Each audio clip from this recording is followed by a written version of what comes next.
नमस्कार। अंडमान निकोबार द्वीप के उपराज्यपाल श्रीमान डी.के. जोशी जी, केंद्रीय मंत्रिमंडल के मेरे सहयोगी भाई ज्योतिरादित्य सिंधिया जी, वी.के. सिंह जी, संसद में मेरे साथी सांसद श्री, अन्य सभी महानुभाव और अंडमान निकोबार द्वीप समूह के मेरे भाई और बहनों,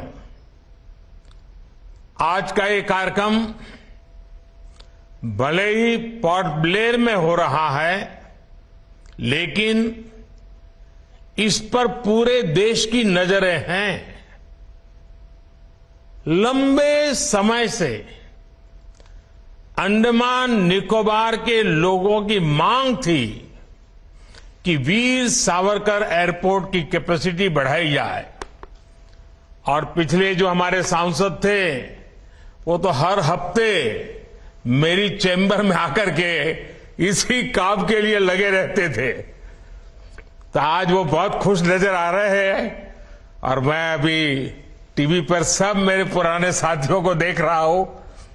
अच्छा होता मैं आज आपके बीच आकर के इस उत्सव में शरीक होता, लेकिन समय अभाव से खुद तो नहीं आ पाया। लेकिन आप सबके चेहरे की खुशी देख रहा हूं, आनंद से भरा हुआ माहौल में अनुभव कर रहा हूं। साथियों, देश भर से जो कोई वहां घूमने जाना चाहते हैं, उनकी भी यही इच्छा थी।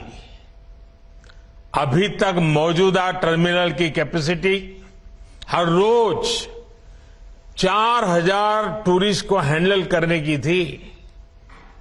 नया टर्मिनल बनने के बाद इस एयरपोर्ट पर हर रोज करीब करीब 11000 टूरिस्ट को हैंडल करने की कैपेसिटी बन गई है। नई व्यवस्था में अब एयरपोर्ट पर एक साथ 10 विमान भी खड़े हो पाएंगे, यानी यहां के लिए नई फ्लाइट्स के लिए भी रास्ता खुल गया है। और ज्यादा फ्लाइट्स आने, ज्यादा टूरिस्ट आने का सीधा मतलब है ज्यादा से ज्यादा रोजगार। पोर्ट ब्लेयर की इस नई टर्मिनल बिल्डिंग में ईज ऑफ ट्रैवल बढ़ेगा, ईज ऑफ डूइंग बिजनेस बढ़ेगा, और कनेक्टिविटी भी बेहतर होगी। मैं देश के लोगों को, पोर्ट ब्लेयर के सभी साथियों को इस सुविधा के लिए बहुत बहुत बधाई देता हूं। साथियों, लंबे समय तक भारत में विकास का दायरा कुछ बड़े शहरों, कुछ क्षेत्रों तक सीमित रहा। कुछ दलों की स्वार्थ भरी राजनीति के कारण विकास का लाभ देश के दूर दराज वाले इलाकों तक पहुंचा ही नहीं। ये दल उन्हीं कामों को प्राथमिकता देते थे जिसमें इनका खुद का भला हो, इनके परिवार का भला हो। नतीजा ये हुआ कि जो हमारे आदिवासी क्षेत्र हैं, जो हमारे आइलैंड्स हैं, वहां की जनता विकास से वंचित रही, विकास के लिए तरसती रही। बीते 9 वर्षों में हमने पूरी संवेदनशीलता के साथ पहले की सरकारों की उन गलतियों को सुधारा है। इतना ही नहीं, नई व्यवस्थाएं भी बनाई हैं।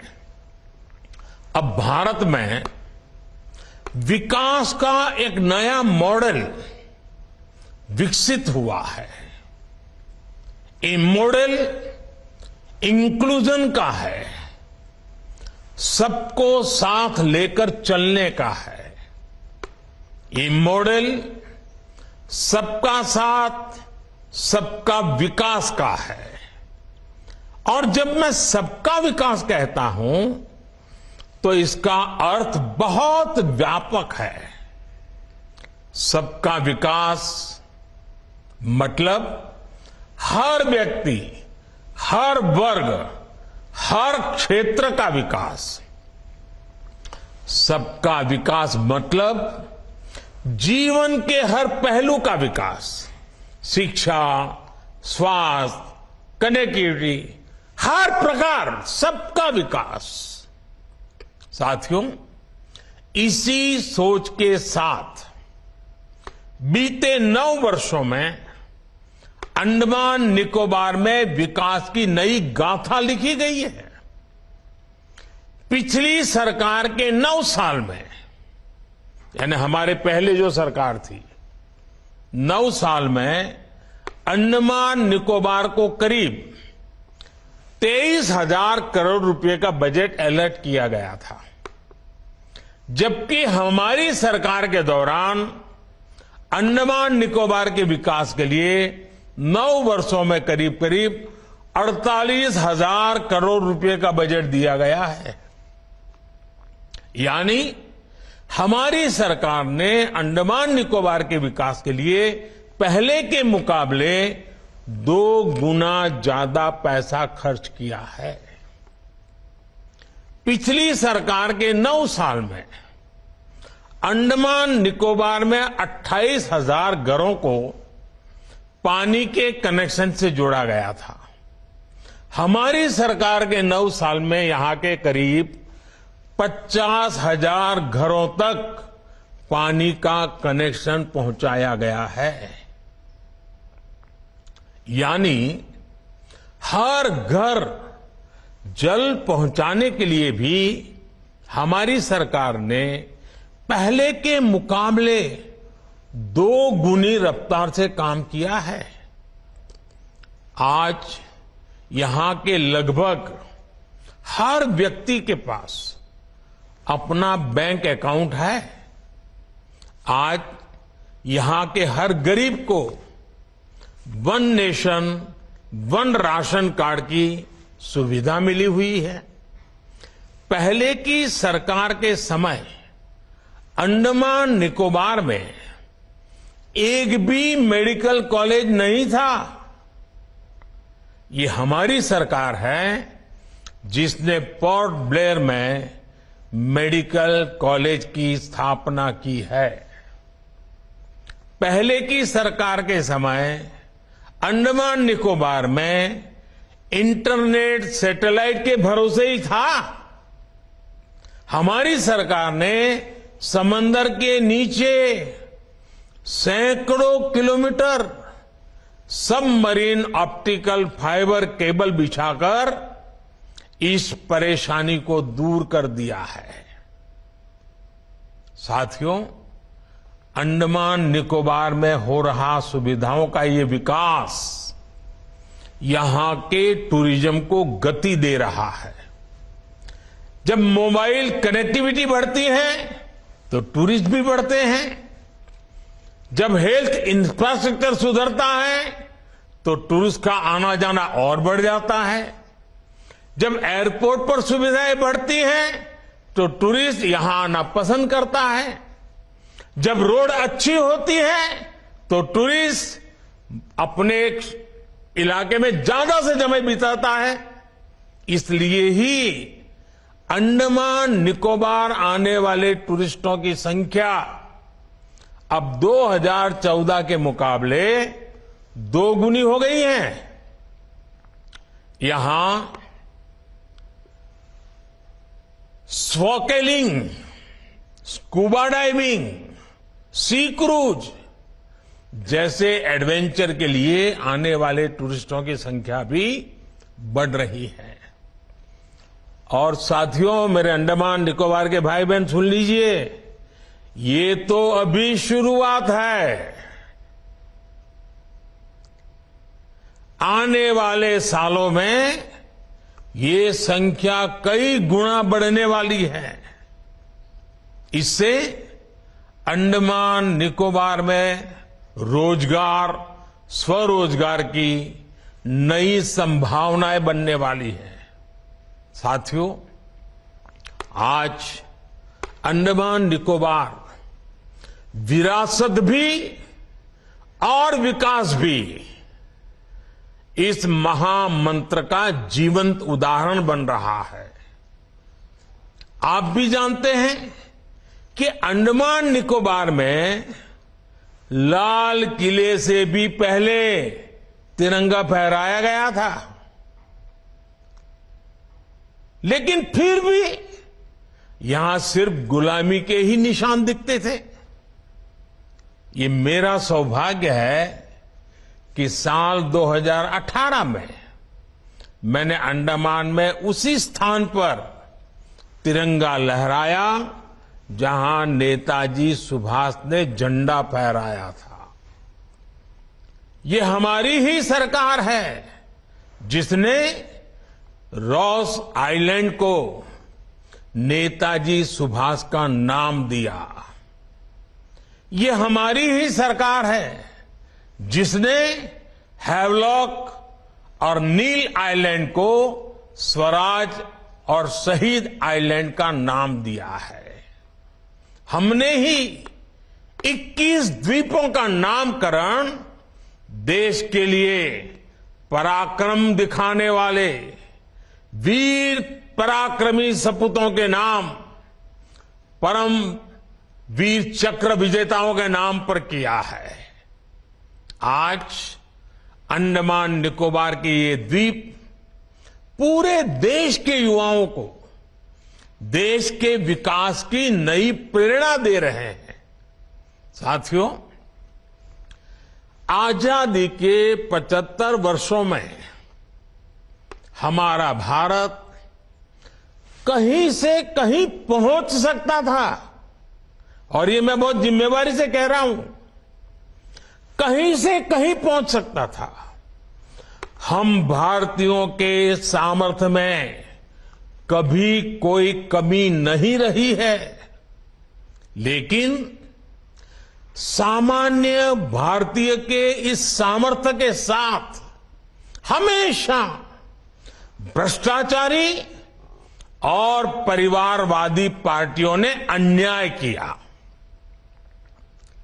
आज देश के लोग 2024 चुनाव में फिर एक बार हमारी सरकार वापस लाने का मन बना चुके हैं, निर्णय ले चुके हैं।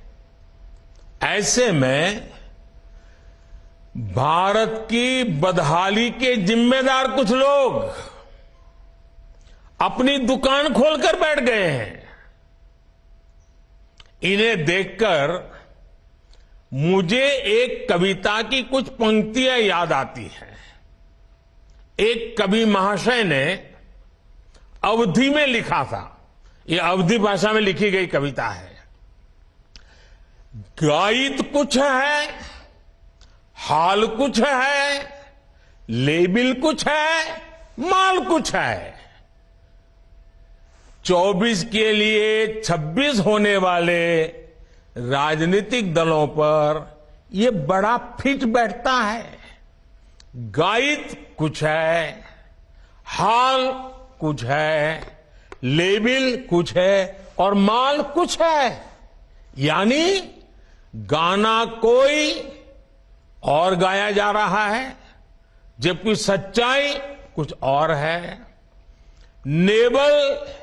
लेबल किसी और का लगाया गया है, जबकि प्रोडक्ट कुछ और ही है। इनकी दुकान की यही सच्चाई है। इनकी दुकान पर 2 चीजों की गारंटी मिलती है। एक तो ये अपनी दुकान पर जातिवाद का जहर बेचते हैं, और दूसरा ये लोग असीमित भ्रष्टाचार करते हैं। आजकल ये लोग बेंगलुरु में जुटे हैं। एक जमाने में एक गाना बहुत मशहूर था, मुझे तो पूरा याद नहीं है लेकिन मुझे याद आ रहा है। एक चेहरे पर कई चेहरे लगा लेते हैं लोग, एक चेहरे पर कई चेहरे लगा लेते हैं लोग। आप देखिए ये लोग कितने चेहरे लगाकर बैठे हैं। जब ये लोग कैमरे के सामने एक फ्रेम में आ जाते हैं तो पहला विचार देश के सामने क्या आता है? पहला विचार देश के लोगों के मन में यही आता है, पूरा फ्रेम देख करके देशवासी यही बोल उठता है, लाखों करोड़ों रुपए का भ्रष्टाचार। इसलिए देश की जनता कह रही है कि ये तो कट्टर भ्रष्टाचारी सम्मेलन हो रहा है, कट्टर भ्रष्टाचारी सम्मेलन हो रहा है। ये लोग गा कुछ और रहे हैं, हाल कुछ और है, इन्होंने लेबल कुछ और लगाया हुआ है, माल कुछ और है। इनका प्रोडक्ट है 20 लाख करोड़ रुपए के घोटाले की गारंटी, 20 लाख करोड़ रुपए के घोटाले की गारंटी। साथियों, इस बैठक की एक और खास बात है, अगर कोई करोड़ों के घोटाले में जमानत पर है तो उसे बहुत सम्मान की नजर से देखा जाता है।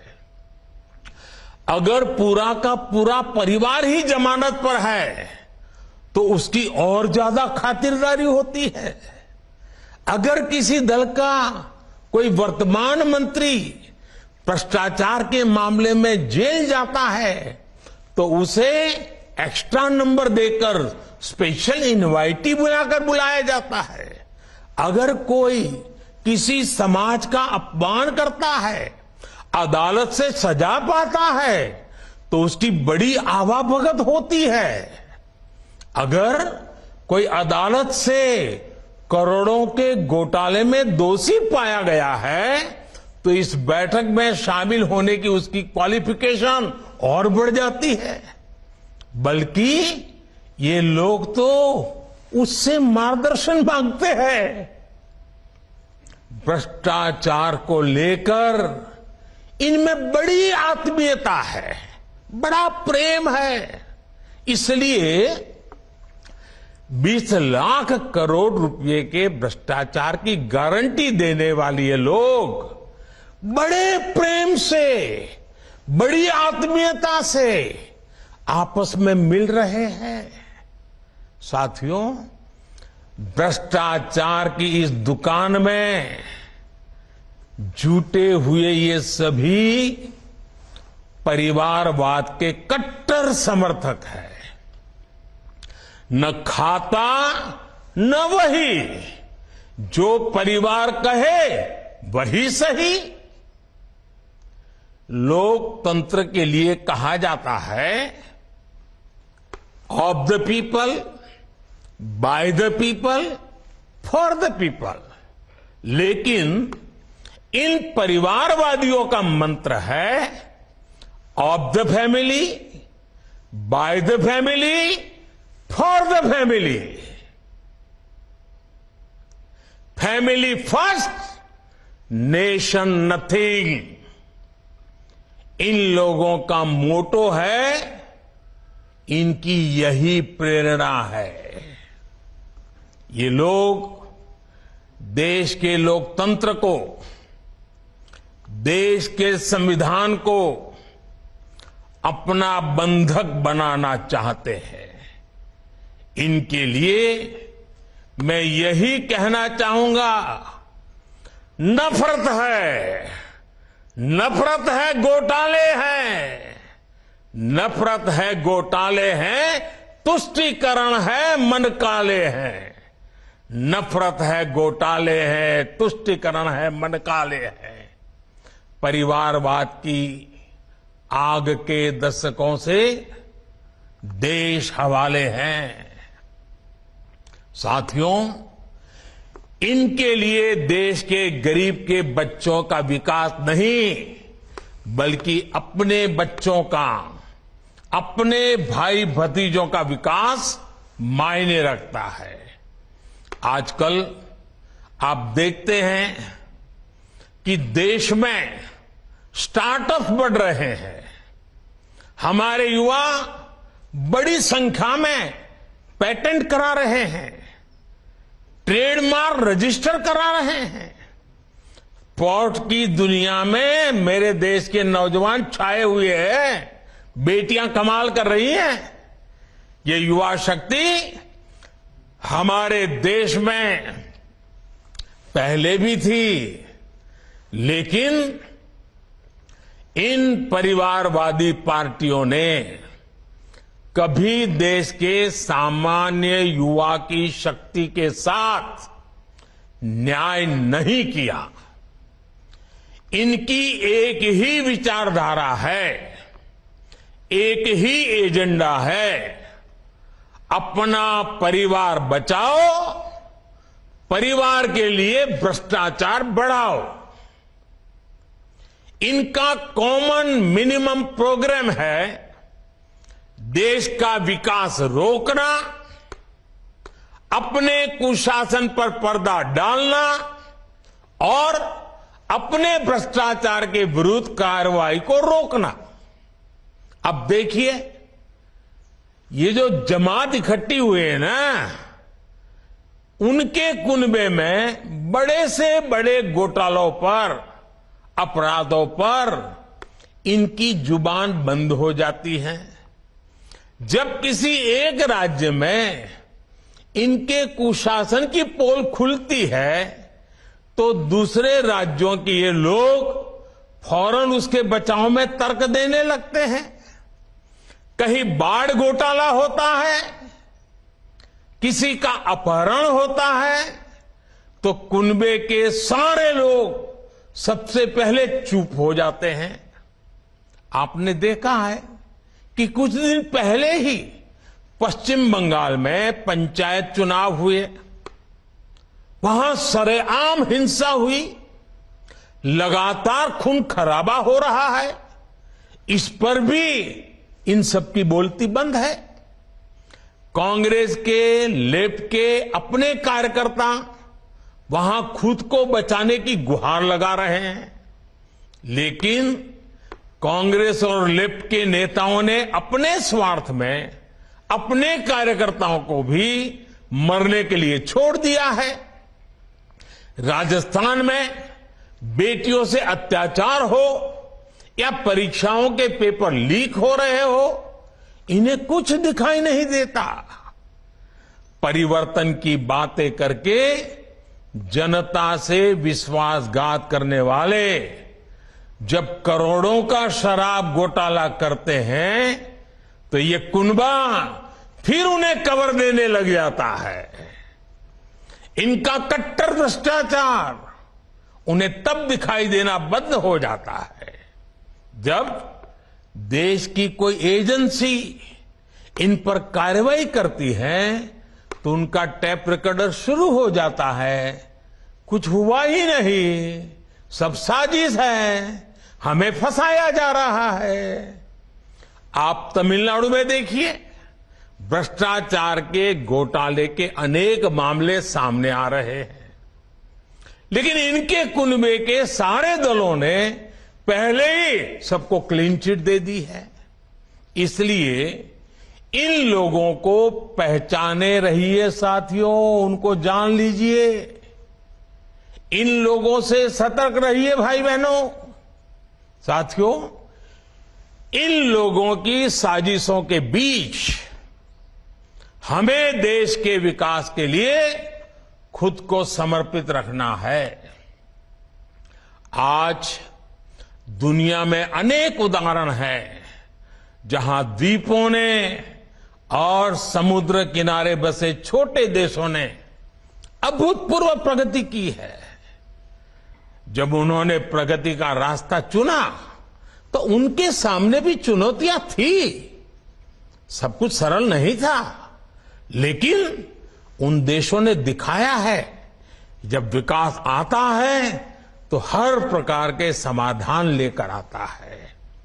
मुझे विश्वास है अंडमान निकोबार द्वीप समूह में हो रहे विकास के काम इस पूरे क्षेत्र को और सशक्त करेंगे।